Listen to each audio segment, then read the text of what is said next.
Hello các bạn, hôm nay mình sẽ hướng dẫn cho các bạn cách làm slime trong suốt siêu đơn giản luôn nha. Đầu tiên các bạn cần keo trong, dung dịch rơ miệng, mình pha với nước. Đó chính là nước. Tiếp theo đó chính là nước. Và nguyên liệu cuối cùng đó chính là sữa tắm trong suốt nha, không bắt buộc.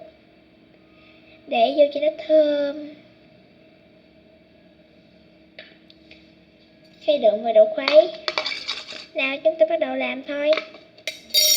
Đầu tiên chúng ta cần chế keo trong vào.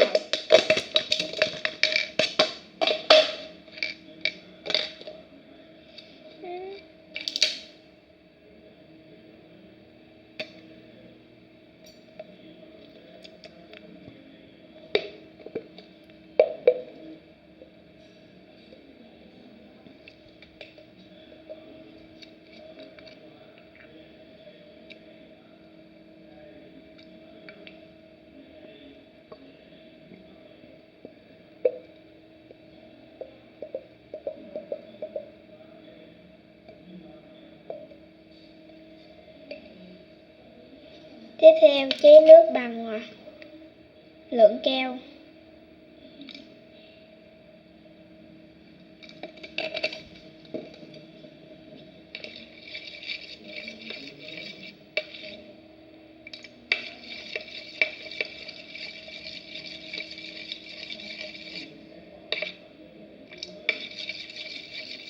Cho thêm miếng nước nữa.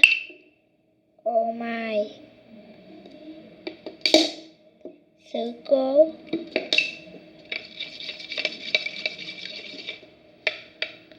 Tiếp theo đó chính là sữa tắm.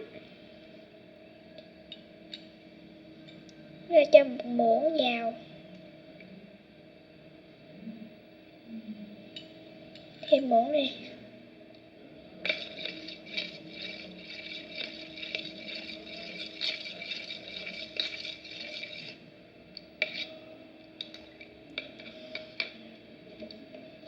Cho dung dịch rơ miệng vào.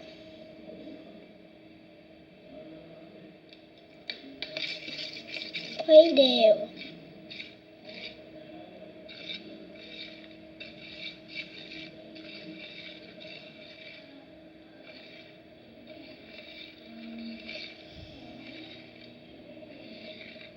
Chúng ta khuấy nhẹ thôi.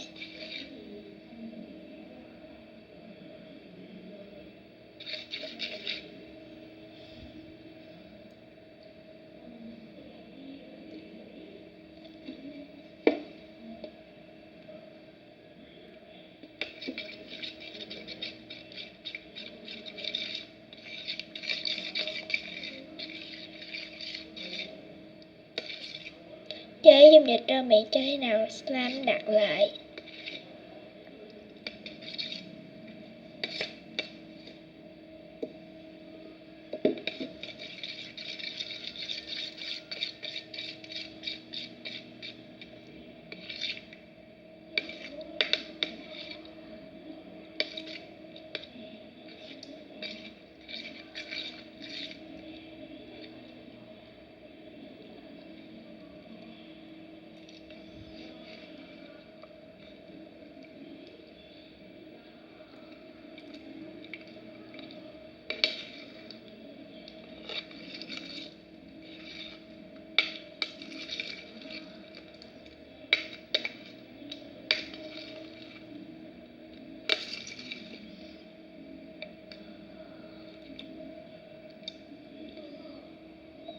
Đặt lên nha các bạn.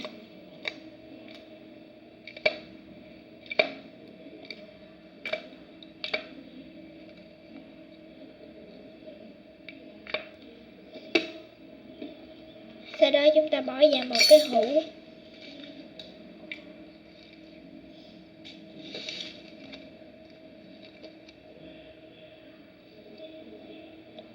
Và đậy nắp lại, chờ cho một ngày thì nó sẽ trong lại nha các bạn.